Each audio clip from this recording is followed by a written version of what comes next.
sebuah budaya yang dia teliti, maka di sana dia akan membicarakan terlebih dahulu terhadap kelompok-kelompok yang ada di sana untuk selanjutnya dilakukan penelitian. Jadi artinya si peneliti dia akan memberitahu kepada kelompok yang akan diteliti bahwasanya dia akan meneliti dalam konteks tertentu di dalam penelitiannya. Kemudian terakhir adalah refleksi peneliti. Artinya di dalam laporan penelitian etnografi ini yang menjadi ciri utamanya adalah bagaimana peneliti itu menuangkan atau merefleksikan apa yang dia lihat, apa yang dia dengar, apa yang dia rasakan dalam budaya sebuah kelompok tersebut. Selanjutnya, di dalam penelitian etnografi itu ada beberapa kode etik atau etika di dalam melakukan penelitian etnografi. Mengingat karena kita masuk ke dalam sebuah budaya kelompok orang lain. Jadi dalam melakukan penelitian, si peneliti harus terbuka dan transparan. Artinya, dikomunikasikan terlebih dahulu mau tema apa yang mau diteliti. Jadi jangan seolah-olah kita mencuri-curi informasi ke sana, tetapi kita harus memang ya terbuka dan transparan di dalam melakukan pengumpulan data. Kemudian penuh dengan rasa hormat.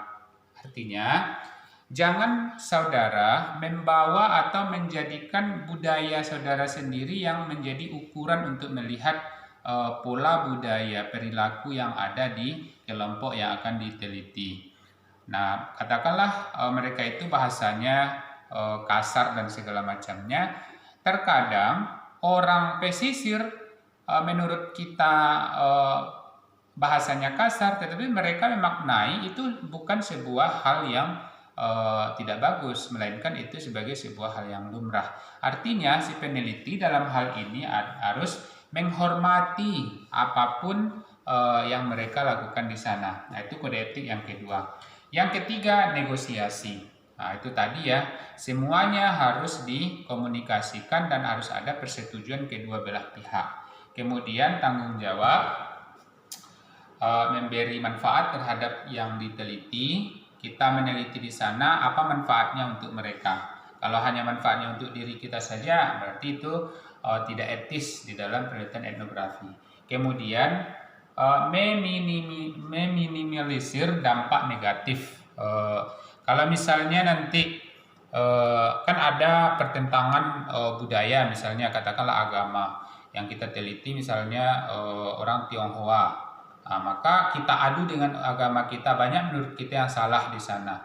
Maka hal itu harus diminimalisir dampak negatif yang keluar dari sana sebagai akibat dari penelitian kita.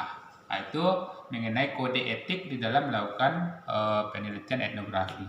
Selanjutnya, ada 6 prosedur yang dilakukan di dalam melaksanakan penelitian etnografi.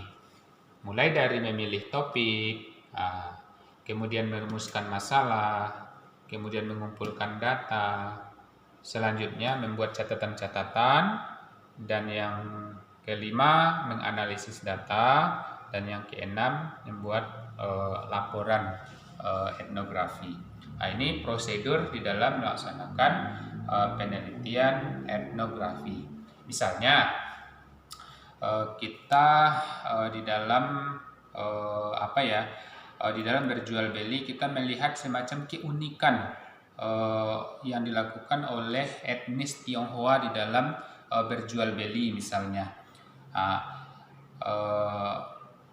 Jadi kita ingin meneliti di sana. Maka terlebih dahulu tentukan topik apa yang mau diteliti di situ. Nah, misalnya etnik Tionghoa di dalam kompetensi jual beli di pasar, misalnya di pasar mana gitu, maka tentukan terlebih dahulu topiknya, baru nanti dirumuskan masalahnya dan seterusnya sampai kepada temuan laporan. Nah, selanjutnya Instrumen di dalam penelitian etnografi ini ada 5. Yang pertama wawancara mendalam ya, wawancara mendalam. Tidak wawancara yang biasa-biasa saja, tetapi harus mendalam wawancaranya. Nah, kemudian observasi partisipatif, kemudian diskusi kelompok atau focus group discussion, kemudian sejarah hidup atau life story ya, kemudian analisis dokumen. Ini instrumen yang bisa dilakukan di dalam penelitian etnografi. Baik, saudara sekalian, barangkali berkaitan dengan penelitian etnografi ini sudah jelas ya, mulai dari definisinya sampai kepada instrumen penelitian yang dilakukan itu sudah jelas. Maka yang menjadi tugas saudara adalah tolong dicari contoh-contoh judul penelitian etnografi dalam bentuk jurnal. Jadi judul penelitiannya itu yang sudah dijurnalkan. Kalau dapat ya memang jurnal yang terindeks atau yang terakreditasi gitu ya. Minimal 5. Jadi tugas saudara adalah mencari bentuk-bentuk judul penelitian etnografi sebanyak 5. Itu saja. Terima kasih. Assalamualaikum warahmatullahi wabarakatuh.